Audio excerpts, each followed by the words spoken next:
കോതമംഗലത്ത് എന്റെ നാട് ജനകീയ കൂട്ടായ്മയുടെ ആഭിമുഖ്യത്തിൽ വിജയോത്സവം സംഘടിപ്പിച്ചു. കൂട്ടായ്മയിൽ അംഗങ്ങളായ ജനപ്രതിനിധികൾക്ക് പരിപാടിയിൽ സ്വീകരണം നൽകി.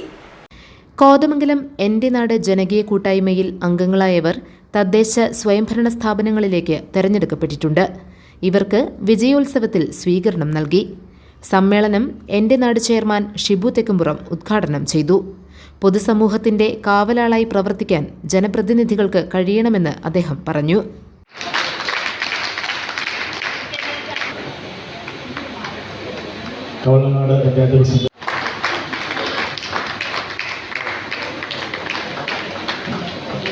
മുനിസിപ്പൽ കൗൺസിലർ ജോർജ് അമ്പാട്ട് അധ്യക്ഷത വഹിച്ചു.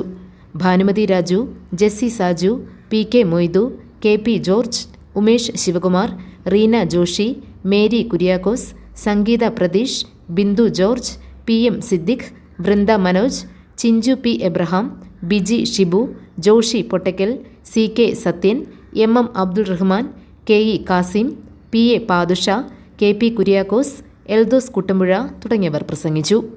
ആ രീതിയിലാണ് ഞങ്ങളുടെ പ്രവർത്തനം മുന്നോട്ട് പോകുന്നത്. നമുക്കറിയാം, 9 കൊല്ലമായി ഇടതുപക്ഷം ഇവിടെ ഭരിക്കുന്നു. ആ ഇടതുപക്ഷം ഭരിക്കുമ്പോൾ എന്താണ് ഇവിടെ നടക്കുന്നതെന്ന് നമുക്കറിയാലോ. നമ്മുടെ ഫണ്ടിന്റെ കാര്യം അറിയാലോ. അതെല്ലാം നമുക്ക് മനസ്സിലാക്കി. GTV news, Kothamangalam.